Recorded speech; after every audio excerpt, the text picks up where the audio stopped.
On last week's episode, Dan took us way up the Air River Valley to catch some small brown trout on the dry fly. Towards the end of the day though, he got serious and said he was going to reveal his secret spot to hopefully target some big browns.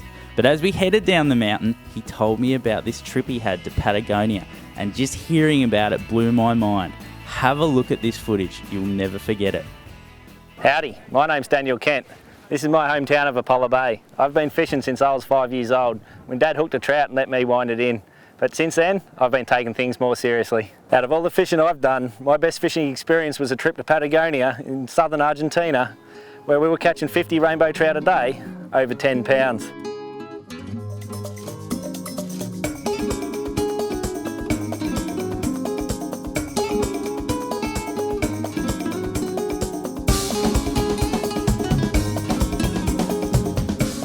It took me 2 flights to get there, 9 hours of driving on rough tracks. We were greeted with 100-kilometre-hour winds, -4-degree temperatures, a wind chill factor of -20. We slept in tents that were freezing cold, but it was worth every minute. Because there's not many places where you can catch 10 to 80 rainbow trout over 10 pounds a day on fly.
this it, mate? This is it, Bill.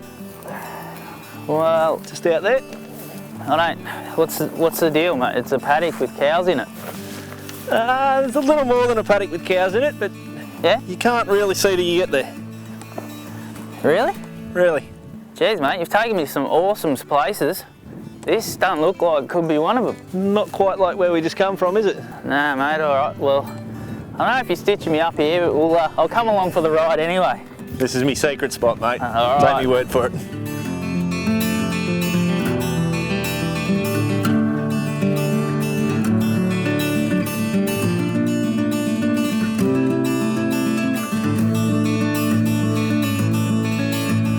Hey, Bill, mate, where you going? Oh, just crossing the cow channel, mate. This is it. This is what? This is where we're fishing. This is the secret spot. This is a secret spot. What, the drain? Mate, there's some big trout in this drain. You're pulling my leg, mate. I'm not. No way. This is where we're going to fish. I thought this was like just for the cows to drink out of or something. Well, the cows do drink out of it, but there's some pretty big trout feeding in it too. Well, considering I think you're going to make a fool of me on national television, you can have the first cast. Well, I'll tell you what, if you like it here, we get a few fish tonight. We'll come back here in the morning, we'll head a bit further up the channel, and we'll get some more fish up there as well, because it's pretty good all along this channel. All right, mate. Well, based on the first impression, I think we'll be back on the dry fly tomorrow morning. I'm going to surprise you.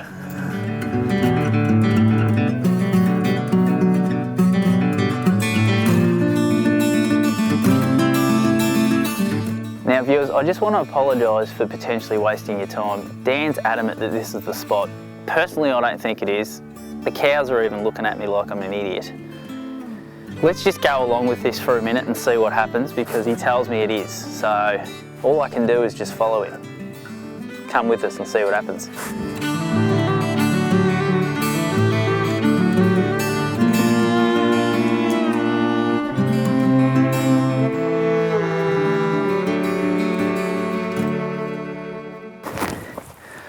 Well, viewers, I've got to say, I may be eating humble pie because I'm starting to become a bit of a believer. I saw a few whitebait jump before and there was a big rise right behind them. I think there's some fish in here that might be a little bit bigger than those ones we were catching on the dry fly earlier. Let's wait and see. I'm starting to get excited now.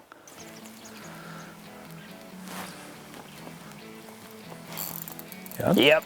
Yes. Yeah. Woo! Keep him out of them reeds. Yeah, nice fish. He's a good fish.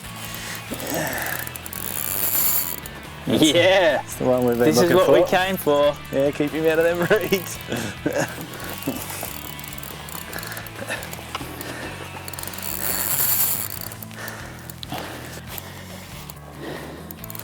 So this is what we came for, guys. Yeah, don't they fight in these? Yeah, much bigger size of fish down here in the You're just slogging it out. slower parts of the river. What do you normally just walk up on them? Yeah, I'll kneel down and grab him out and we'll get a look at him. What a fish. Nice silver colours. Tire him out. But look at that, it's amazing, this little system.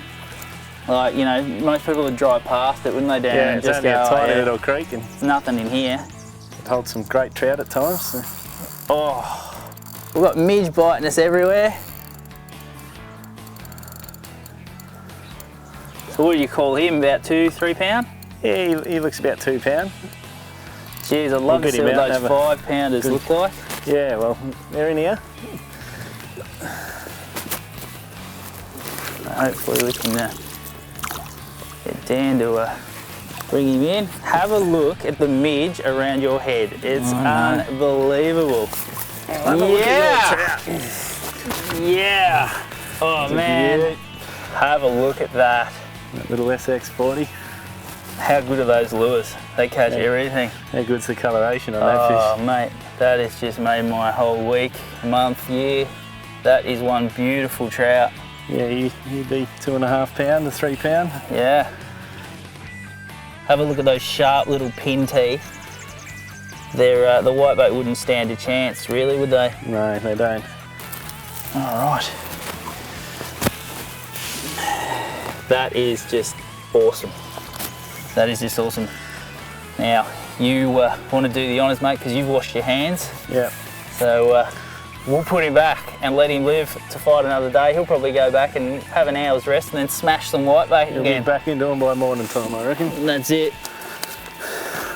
So yeah, Gently put him in, give him awesome. a quick swim. Yeah.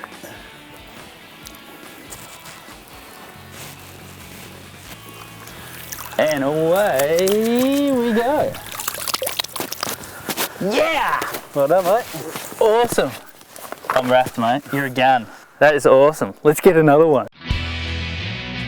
One of the things that always amazes me with fishing is when you hook a good fish, things like hunger pains, cold, wet feet, and being attacked by killer midge just seem to fade into insignificance. Then again, maybe not the killer midge. When you come fishing down here on dark, you need a good quality rod, reel, lure, and the most important thing, insect repellent. The midge here are crazy and they're biting me to death.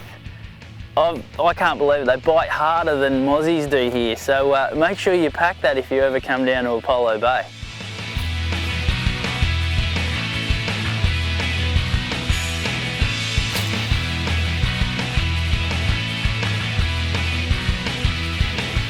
Oh, yep. Oh, Nice. another one.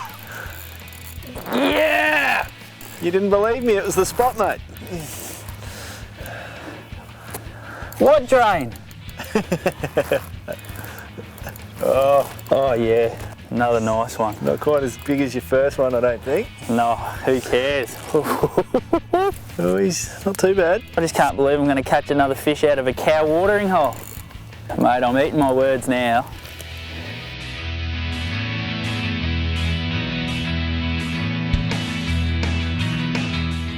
It was actually quite funny, that one, because it bumped over some weeds and I just let it come back up and I thought, oh, it's weeded up now, but as soon as it come back over that weed.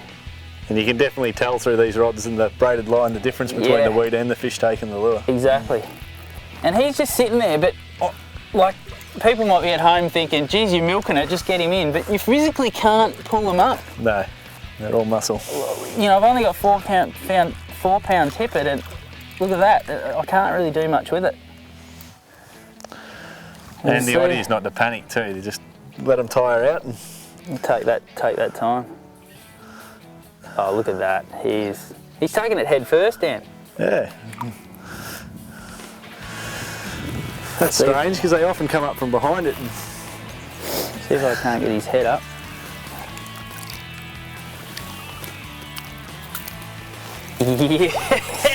Yes! Oh, mate. It's a bit skinnier than the last one, but Yeah. same sort of length. But yeah, and a little bit darker. But look how he's grabbed that. It's a pretty good advertisement for how good those SX40s are, isn't it, really? Like, They are a great little lure. we were talking before about how people, you know, buy quality cars and boats and good rods, and then they throw a cheap quality lure on the end of the line. And at the end of the day, that brown trout couldn't care what sort of car we're driving home with. He only worries about what's in front of him, and that lure represents those whitebait really well, doesn't it? And that's money well spent. It is money well spent. So here we go, just let him on his way. And it's good with that current, isn't it, Dan? Because you can get the current going through the gills, Gets the oxygen flowing through the gills. fires them up. And just hold him there till he's ready to swim away, and he'll go when he's ready.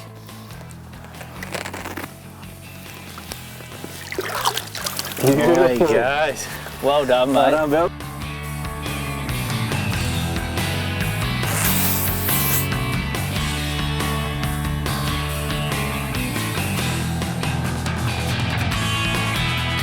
Well, mate, there we have it, last cast. What an absolutely awesome day. Browns on the dry fly up in some of the most magnificent country you'll ever see. Then coming here and catching 2 cracking browns in this small system, mate. What a day. It's been great, hasn't it? Glad to mate. catch you some fish. Mate, it was absolutely fantastic. And 3 hours ago, though, I was hungry. Well worth the starvation, but now I'm starving. So what do you reckon we head off and grab some of those pizzas? I'm keen for some food, mate. No worries, mate. But before we go, I will take her up on that offer of coming back here tomorrow morning. Thought you might have. Don't go away, because hopefully we'll bring you some cracking browns tomorrow morning out of this brilliant little water. It's now my favourite. Let's go eat. All right.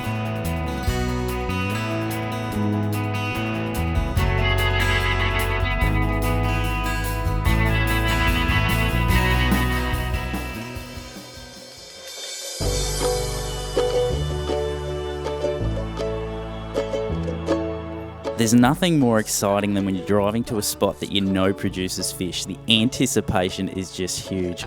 I can't wait.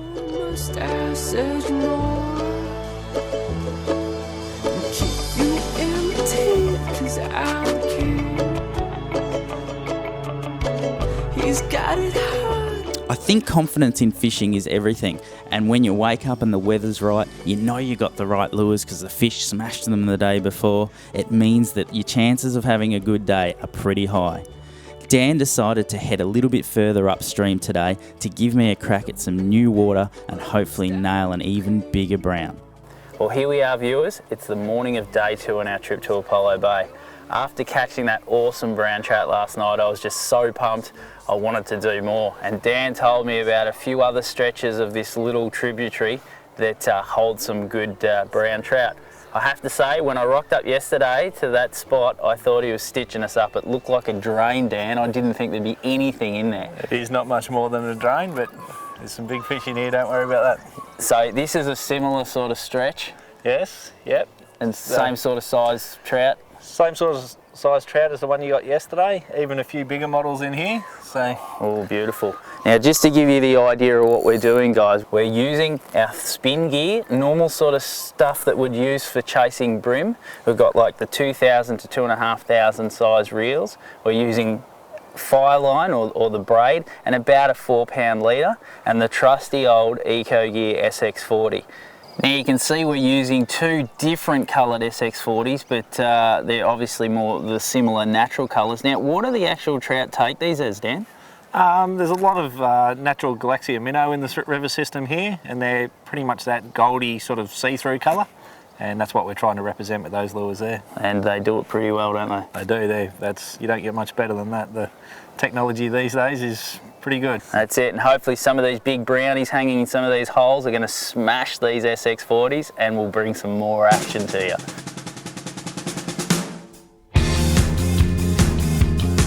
After Dan let me cast to all the good snags yesterday, it was time for him to flex his muscles and show me why he is the guru when it comes to Apollo Bay streams.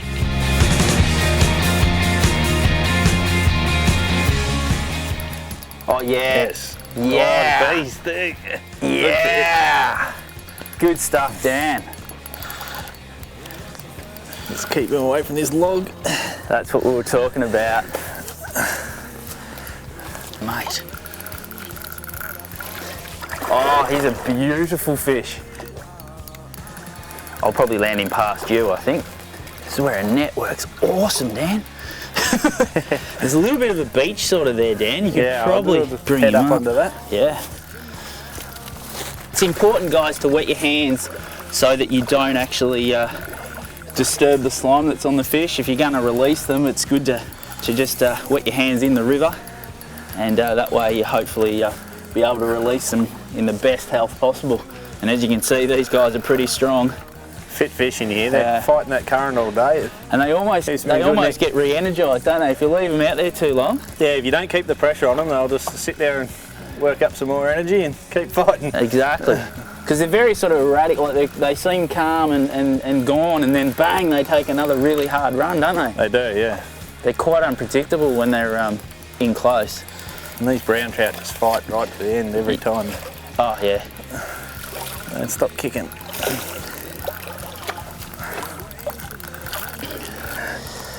Tense moments.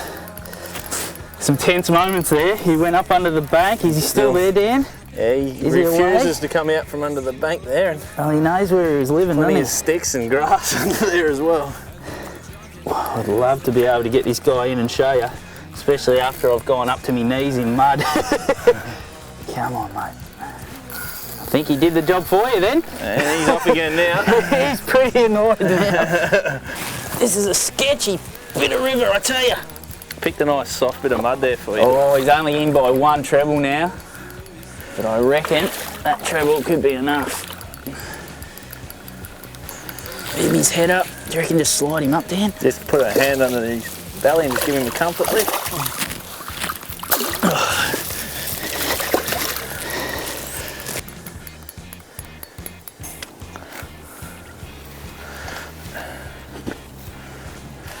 That is about as good as it gets. What a fight, mate. Yeah, what a battle. Look at the colours, different to the one last night. The one last night was just that little bit more silver. There he goes. Yeah, mate. That was awesome fun. Let's catch another one. I might get my leg out of the water. I'll get mine out of the mud. It's about seven-ish. And yeah, it's really, really cold. The magazine page.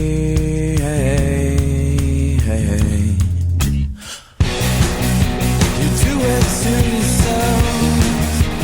Hope you'll be remembered. You do it to yourself. Focus all remember. Do it to yourself. Yes. Yeah, Dad. Nice one.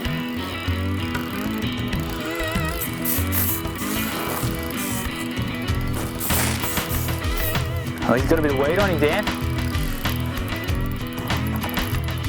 Yeah, Dan, again. Awesome. Put his rod down. Yeah, this is nice. Jumped out.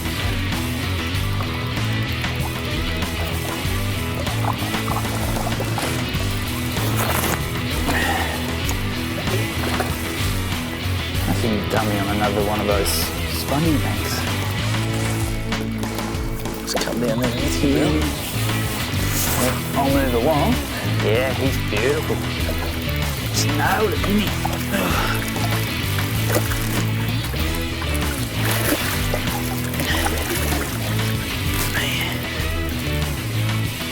Yeah! So you run trout that one? Another one. Look at the difference in the colour. He's a little bit smaller than the others, but beautiful silver colour. He's similar to that one we got yesterday, isn't he? Yeah, the fish last night. That's just fantastic. It's just different and fighting them from up high on the bank. So yeah, so like you could catch these all day. That would just be absolutely awesome. We'll get the lure out of this bloke and get him back in the water. Okay, so another nice one, number 2. I think it's my turn now, Dan. No worries. All right, let's get him back in the water. And away he goes. Thanks, Dan. No worries, mate. Well, that's it, mate. All done, all packed. How good was that? Awesome. Couple of good days fishing there. Mate, I'm in debt to you for getting me those browns. They were so fantastic. But maybe next time we can get the boat out. We'll go chase some gummies or something like that. Maybe a bit of a salt water mission next time. I didn't know where this favourite spot was, so that's why I've dragged the boat up. But if you had told me it was just a cow drain, maybe we would have left it. That boat wouldn't fit in my secret spot, I don't think. No, mate. you wouldn't. Now, you're going to divulge to the viewers the secret spot? It wouldn't be a secret if I did. Well, we'll keep it a secret as well because it's sort of my honorary secret spot now because I love it, so I want to protect it too. But great weekend, awesome fishing. That's it for another show of Fishing Life. So until next time, you have a good one. See you then.